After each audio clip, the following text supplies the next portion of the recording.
Before we get started, I just want to make a couple of very quick announcements. I'm Mike Carey, I'm the Director of Horticulture here. Please help yourself to the refreshments and drinks here on the side. We have bathrooms at each end of the building. Just a couple of things to mark your calendar for.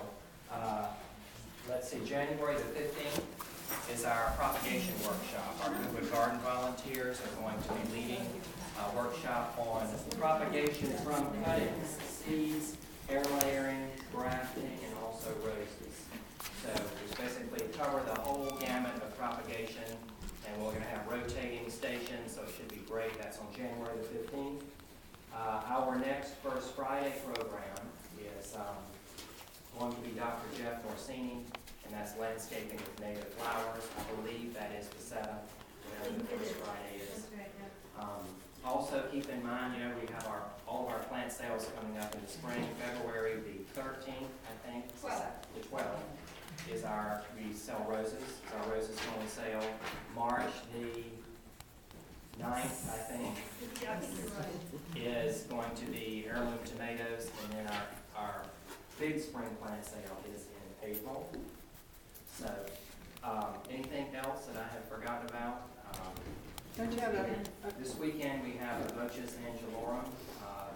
The event is called Angels in Concert, and it is also our candle lighting tour in the mansion here. So both a matinee performance and a evening performance. So that's this Sunday. I think the matinee is at 3:30. Those tickets are selling quickly. Yes. And you can get them over here, right? Yes, they are available in our visitor center, which we call the old kitchen. Is the next building over. Did you mention the candlelight tour? I'm sorry. I did, but it did. Thank you. Yes, it's 2 concerts, and the candlelight tour is kind of in between. So you can pick either the matinee or the evening. But they can go to the candlelight tour even if they don't go to the concert, and it's $6 for the candlelight tour, and that's from 4:30 to 6:30, I believe. Yes. The candlelight tour, and it's magical. The house is magical. Yes. It's just like old times. Yes. Many of the chandeliers in our main house were never converted to electricity. Good for you. And once a year we light them. So this is your opportunity to really see it. It's very magical. Also, just keep in mind that, of course, Goodwood really needs everyone's support now more than ever. I do have some membership forms on the table in the back there. Memberships start at $35 a year. We also have our complete schedule for all of our First Friday programs there also, if you want to grab a piece of paper. And we have a donation box, if anybody cares to donate. So, at any rate, we're just we have 2 ladies here giving our presentation today who basically need no introduction. Lana Arnold and is Marion? I'm here. And of course they are, as everyone knows, master gardeners and flower show judges, and their program last year was such a hit that we have them back on popular event. So welcome. Thank you. Thank you so much. I'm Marion. This is Marion, and this year Jean is a special guest. I saw something she did that I wanted to share with y'all. So Jean is also in the garden club, and she is also a master gardener, and she's beginning to study to be a judge as well. So I think you'll be pleased with everything. I'm so gratified if you come back again for the 2nd time, and I thank you for that. That makes me feel so good. And if you're new, I hope that we can give you an idea of something that you can do very simply, out of the things that you have in your yard, or maybe you get out of the neighbor's yard, the cloak of darkness. Also, last year, I showed you a lot of mechanical things, is what we call them, and y'all were wanting to know where to get them, and, I felt bad that I didn't have them with me.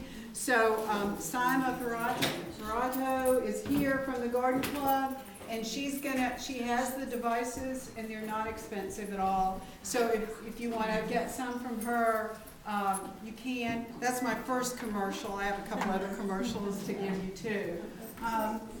We try not to repeat anything, but you might see something a little similar from what we have done in the years past. But and Jean gave me this for my pointer, which I thought was really cute.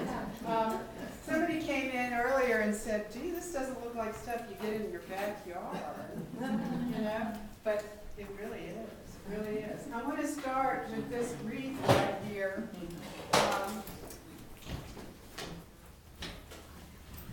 Last year, my brother sent me this wreath. It was a nice, beautiful, live fir wreath. And it kept green for a long, long time. And I just couldn't bear to throw it away. It was so beautiful. So I just kind of hung it up in my backyard, and it dried just great. And you can even still see some of the little pine needles on it. So what I did was I just sprayed it, and I sprayed it white with, and I tell you, just to get the paint, any old paint that you can buy at any of the big box stores or the dollar stores, it's like cheaper if you buy it at the craft stores, it's like $7. If you buy it it's 99 cents. So that's where I tell you to get it. You decide. Anyway, these shells are for the most part from St. George Island. That might not be quite in your backyard, but it's close anyway. And once again, I just spray painted them silver and gold, and just hot glued them on there, and put the green ribbon. The magnolia leaves here are from my yard, and I just spray painted them silver. And they're the ugly magnolia leaves, that have all the mottled stuff on them and the white crap on them, and